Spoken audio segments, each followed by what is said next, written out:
In the vast tapestry of human history, there are few places that hold such a profound and foundational significance as the land we now call Iraq. It is here, nestled between two great rivers, that the very first chapters of our shared story were written. This is not a land of mere ancient ruins, it is the crucible where the elements of society as we know it were first forged. From the dust of this sun-scorched earth rose ideas and innovations that would ripple across millennia, shaping continents and cultures far beyond its own horizons. It is a place where humanity first dared to dream of permanence, of community, and of a world ordered by more than just the changing seasons. One can almost feel the weight of ages pressing down. To walk this ground is to tread in the footsteps of kings, scribes, astronomers, and farmers who lived over 5,000 years ago. They were pioneers in the truest sense, navigating the dawn of a new human consciousness. Before the pyramids of Egypt graced the Nile, before the philosophers of Greece pondered the nature of existence, it was here, in ancient Mesopotamia, that people first gathered in great numbers. They built cities, they codified laws, and most remarkably, they captured thought itself, transforming spoken words into enduring symbols on tablets of clay. Our journey takes us back to the very beginning, to a time when humanity took its first tentative steps out of the prehistoric mists and into the bright light of recorded history. We will explore the Fertile Crescent, a swathe of land made rich by the life-giving waters that flow through it, and understand how this unique geography provided the perfect stage for the drama of civilization to unfold. The story of Iraq is, in essence, the story of us all. It is a narrative of extraordinary ingenuity, of monumental ambition, and of the timeless human quest for meaning and order in a vast and often bewildering world. This exploration is more than an academic exercise. It is an act of remembrance. It is a recognition that the foundations of our modern world, our cities, our laws, our writing, our understanding of time and the cosmos, were laid here by people whose names are mostly lost to history, but whose legacy is all around us. We will peel back the layers of time, sand, and conflict to reveal the heart of this ancient land and discover how its innovations continue to resonate in our lives today on this 14th day of January 2026. At the very heart of this extraordinary story are two immense and powerful rivers, the Tigris and the Euphrates. For millennia, they have flowed south from the mountains of Anatolia, carving their way through the arid plains before finally meeting and emptying into the Persian Gulf. These are not merely rivers, they are the architects of a civilization. The land cradled between them was known to the ancient Greeks as Mesopotamia, which simply means the land between the rivers. It was the predictable, life-sustaining rhythm of these waters that made everything else possible, turning a potentially barren wilderness into a cradle of abundance and opportunity for all.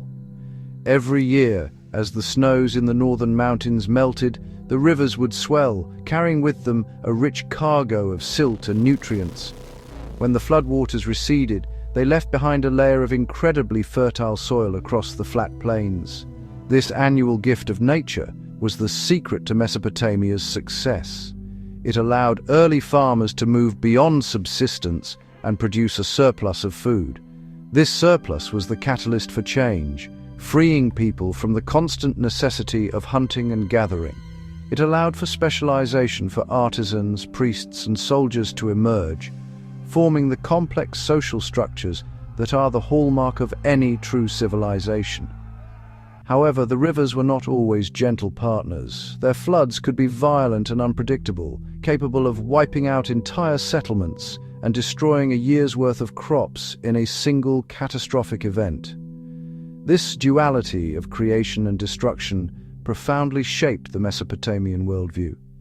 It taught them the importance of cooperation and engineering. To control the waters, they developed sophisticated systems of irrigation, digging intricate networks of canals, dikes, and reservoirs.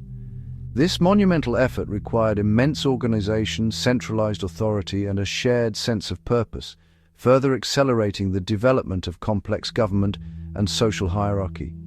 The rivers were also the highways of the ancient world. They were corridors of trade and communication, connecting the burgeoning cities of the south with the resource-rich lands of the north and beyond. Boats laden with grain, wool, and finished goods would travel downstream, while vessels carrying timber, stone, and precious metals would be pulled upstream. This constant flow of goods and people also meant a flow of ideas. The Tigris and Euphrates were conduits for cultural exchange, ensuring that innovations and knowledge spread rapidly throughout the region, creating a shared Mesopotamian culture that was dynamic and ever-evolving. In the southern part of Mesopotamia, on the fertile plains near the confluence of the rivers, a people known as the Sumerians emerged around 4,000 years before the Common Era. Their origins remain a mystery, but their impact is undeniable. It was the Sumerians who truly harnessed the potential of the land, establishing the world's first true cities and laying the groundwork for all the great empires that would follow. They were a remarkably inventive people, and their society was a cauldron of innovation that would fundamentally alter the course of human development. Their achievements were so profound that they essentially provided the blueprint for civilization itself. Perhaps their most monumental achievement, the one that truly separates history from prehistory, was the invention of writing. It began simply as a method of accounting. As cities grew and trade became more complex, there was a pressing need to keep track of goods. How many sheep were traded, how much barley was stored in the temple granaries. Scribes would use a sharpened reed stylus to press wedge-shaped marks into soft clay tablets. This early script, known as cuneiform, was initially pictographic with symbols representing objects, but over time it evolved into a sophisticated system capable of representing abstract ideas and phonetic sounds. The implications of this invention were staggering. For the first time in human existence, knowledge could be recorded, accumulated, and passed down through generations with perfect fidelity. History could be written, laws could be codified, literature could be composed, and scientific observations could be meticulously documented. This was a revolution in data storage. The humble clay tablet became the ancient world's hard drive, preserving everything from epic poems like the Tale of Gilgamesh, one of the world's first great works of literature, to mundane receipts for beer. The Sumerians had given humanity a memory. With this new tool, Sumerian society flourished. They developed a complex pantheon of gods and goddesses to explain the world around them, building massive, stepped pyramids called ziggurats at the heart of their cities to honor them. They organized themselves into independent city-states, each ruled by a king who was seen as the intermediary between the people and the gods. These cities, such as Eridu, Uruk, and Ur, became bustling centers of religion, commerce, and government, with populations numbering in the tens of thousands. The Sumerians had not just built cities of mud brick, they had built the very idea of the city. Among the many cities that rose from the Mesopotamian plains, two names echo through history with particular resonance: Ur and Babylon. These were not just settlements, they were sprawling metropolises, centers of power, wealth, and culture that dominated the ancient world for centuries.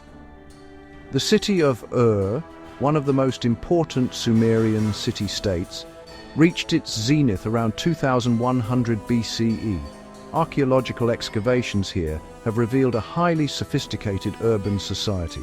We can see evidence of meticulously planned residential districts with two-story houses built around central courtyards complete with drainage systems, a testament to their advanced understanding of urban planning and public health. The discoveries at Ur have provided an intimate glimpse into the lives of its inhabitants. The most spectacular finds came from the royal cemetery, where archaeologists unearthed tombs filled with breathtaking treasures. These tombs, belonging to the city's elite, contained exquisite jewelry made of gold and lapis lazuli, ornate headdresses, golden daggers, and even entire chariots. Most hauntingly, they also contained the remains of royal attendants, musicians, guards, and servants who were sacrificed to accompany their masters into the afterlife. This speaks to a deeply stratified society with a powerful belief system where the ruler's journey beyond death was of paramount importance. Further north on the Euphrates lies the site of another, even more famous city, Babylon. While an older city existed on the site, Babylon rose to true prominence under its most famous ruler, Hammurabi, around 1792 BCE. It later became the glittering capital of the Neo-Babylonian Empire under Nebuchadnezzar II in the 6th century BCE.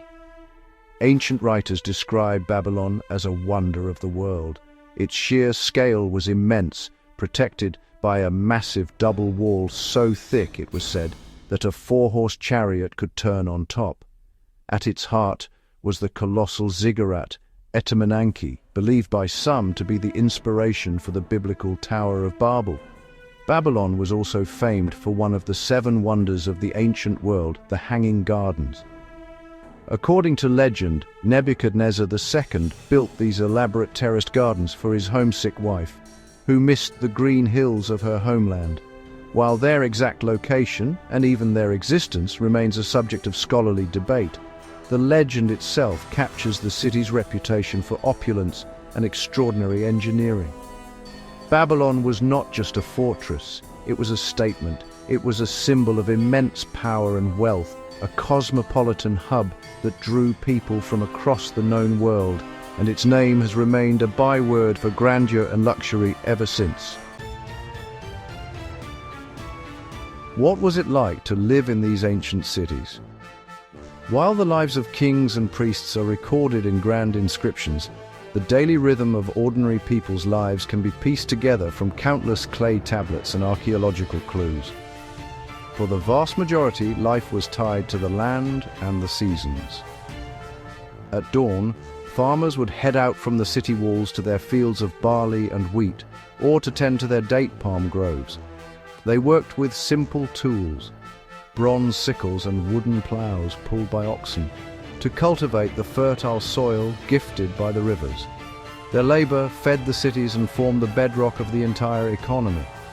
Within the city walls, life was a hive of activity. The narrow, unpaved streets would have been crowded and noisy, bustling with merchants hawking their wares, children playing and artisans at work in their open-fronted workshops. One might hear the clang of a metalsmith's hammer forging bronze tools, see a potter shaping clay on a wheel, another Sumerian invention, or smell the aroma of bread baking in a communal oven. Homes were typically modest structures made of sun-dried mud bricks, clustered together in dense neighborhoods. Family was the central unit of society, and most households would have included multiple generations living together under one roof. Religion permeated every aspect of daily existence. The Mesopotamians believed in a pantheon of powerful, often capricious, gods and goddesses who controlled every facet of the natural world. From the flooding of the rivers to the success of the harvest, people would make regular offerings at local shrines and participate in the great religious festivals held at the city's main temple, or Ziggurat. They believed that humanity was created to serve the gods and that constant appeasement was necessary to maintain order and prosperity. This belief system provided a framework for understanding their world and their place within it. As evening fell, families would gather in their homes or courtyards to share a simple meal, likely consisting of bread, onions, beans, and perhaps some fish from the rivers, all washed down with beer, which was a staple of the Mesopotamian diet. Storytelling would have been a primary form of entertainment, with elders recounting myths and legends passed down through generations. For those who could read and write, the scribes, life was different. They were the educated elite, the keepers of knowledge, spending their days in temples or palaces, meticulously recording the details of administration, law, and commerce that held their complex society together. The Mesopotamians' practicality and their need to impose order on a volatile world drove them to make extraordinary intellectual advances, particularly in science, mathematics, and law. Their careful observation of the heavens, for instance, was not born of idle curiosity, but of a deep-seated religious and agricultural necessity. Priests, acting as astronomers, would climb the ziggurats night after night to chart the movements of the stars and planets, which they believed were manifestations of their gods. They meticulously recorded celestial events, hoping to interpret divine will and predict the future. This practice laid the essential groundwork for the science of astronomy. In doing so, they developed a sophisticated understanding of mathematics. To track the cycles of the moon and sun and to create an accurate calendar for planting and religious festivals, they needed a robust numbering system. The Mesopotamians developed a sexagesimal, or base 60 system. The legacy of this system is astonishingly present in our lives today. It is the reason we divide a circle into 360 degrees, an hour into 60 minutes, and a minute into 60 seconds. Their mathematical prowess extended to practical matters as well. They could calculate the area of fields and the volume of materials needed for their monumental building projects, using concepts we would recognize as algebra and geometry. Perhaps their most enduring contribution to social organization was in the realm of law. As cities grew larger and more anonymous, informal customs were no longer sufficient to regulate society and resolve disputes. The need arose for a formal, written legal system that applied to everyone. The most famous and complete example of this is the Code of Hammurabi, the king of Babylon. Engraved on a towering stone stele for all to see, the code consists of 282 laws covering everything from commercial contracts and family law to assault and property damage. It was a monumental step forward in the concept of justice. The principle behind Hammurabi's code was that justice should be impartial and administered by the state, not left to personal vengeance. While many of its punishments seem harsh to our modern sensibilities, often based on the principle of an eye for an eye, the code's very existence represented a profound shift. It established that society should be governed by written, known rules, rather than the arbitrary whims of a ruler. This concept, that of the rule of law, is one of the most fundamental pillars of modern governance, a direct intellectual descendant of the legal innovations first carved into stone in ancient Babylon. Following the Sumerians and the early Babylonians, the historical stage of Mesopotamia was dominated by a succession of powerful empires, each leaving an indelible mark on the land and its legacy. From the north of Iraq, a formidable and martial people known as the Assyrians rose to power. Beginning around 1300 BCE, they built a vast empire through relentless and often brutal military campaigns. The Assyrians were masters of warfare, introducing new technologies like iron weapons, siege engines, and a highly organized professional army. Their power stretched from Egypt to Persia, creating one of the largest empires the world had yet seen. The Assyrian kings, with names like Ashur-nasir-pal II and Sennacherib, ruled from magnificent capital cities such as Nimrud and Nineveh. These were not just military garrisons, but also great cultural centers. The palaces were decorated with incredible carved stone reliefs, which served as both art and propaganda. These carvings vividly depict scenes of the king's prowess in battle, his success in the royal lion hunt, and the submission of foreign peoples. Within these palaces, King Ashurbanipal of Nineveh assembled a vast library, systematically collecting tens of thousands of cuneiform tablets from all over Mesopotamia, including literary, historical, and scientific texts, preserving this knowledge for posterity. Assyrian dominance eventually waned, and in 612 BCE, their capital, Nineveh, fell to a coalition of peoples, including a resurgent Babylon. This ushered in the era of the Neo-Babylonian Empire, a final, brilliant flowering of native Mesopotamian culture. Under powerful kings like Nebuchadnezzar II, Babylon was rebuilt on an unprecedented scale, becoming the largest and most magnificent city in the world at that time. It was during this period that the legendary Ishtar Gate was constructed, a breathtaking structure adorned with glazed bricks of brilliant blue, depicting dragons and bulls, which served as the ceremonial entrance to the city. This period of grandeur, however, was relatively brief. In 539 BCE, the Neo-Babylonian Empire fell to the armies of Cyrus the Great, and Mesopotamia became a province of the vast Persian Empire.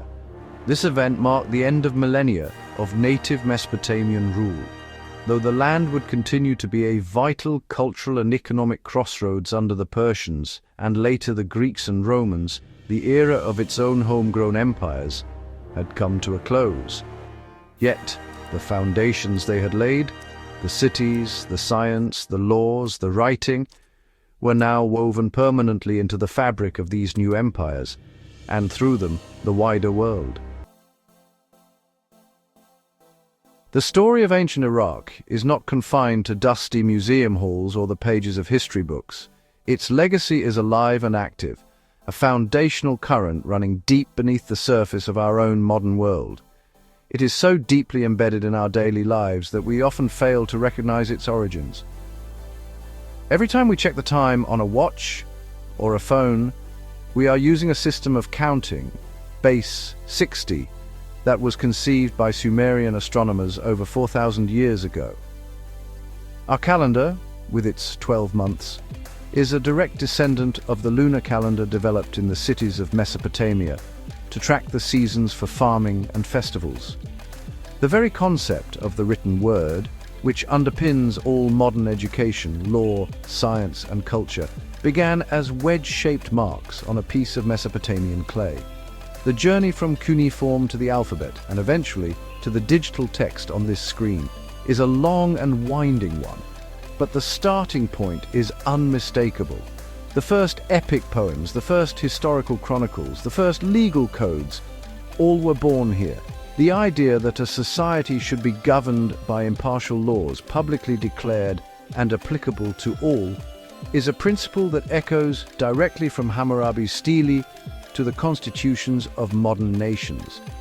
Our cities, with their dense populations, specialized workers, monumental architecture, and complex infrastructure, are the modern inheritors of a blueprint developed in Uruk and Ur.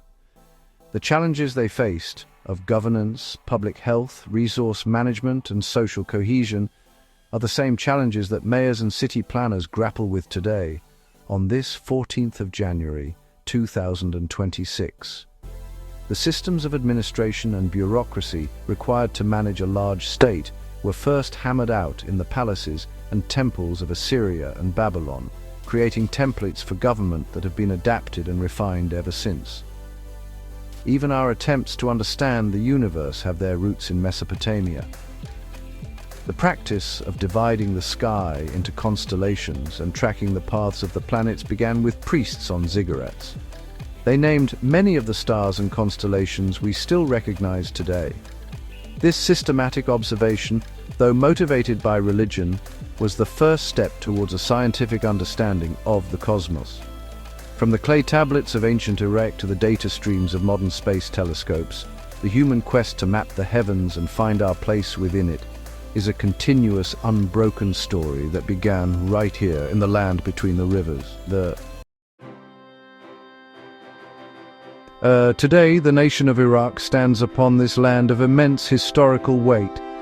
It is a country that has faced profound challenges in recent decades, its ancient heritage often overshadowed by conflict and turmoil. Yet the echoes of its deep past are everywhere. They are visible in the faces of its people, inheritors of a genetic and cultural legacy stretching back thousands of years. They are present in the traditional reed houses of the southern marshes, built in a style that has changed little since the time of the Sumerians. The past is not a foreign country here. It is woven into the very fabric of the landscape and its identity. The archaeological sites themselves, the mounds of earth that conceal cities like Ur, Nineveh, and Babylon, are a precious and fragile inheritance for all of humanity. They are a physical link to the dawn of our shared civilization. Protecting these sites from looting, environmental degradation, and the ravages of conflict is a critical task. Each cuneiform tablet unearthed, each pottery shard discovered, adds another small but vital piece to the puzzle of our origins. The work of Iraqi and international archaeologists continues to shed new light on how these ancient societies functioned and what lessons they might hold for us today. Understanding Iraq's ancient history is essential to understanding not only the world, but also Iraq itself. The country's diversity, its complex tapestry of different ethnic and religious groups, has roots that stretch deep into this imperial past. The land has always been a crossroads, a place where different peoples and ideas have met, mingled, and sometimes clashed. This long history has forged a spirit of resilience and a profound cultural richness that endures despite the hardships. The story of Iraq is one of creation, destruction, and rebirth, a cycle that has repeated itself for millennia. As we look at this land, it is impossible not to feel a sense of awe. This is where the first cities were built, where the first laws were written, and where the first stories were recorded for eternity.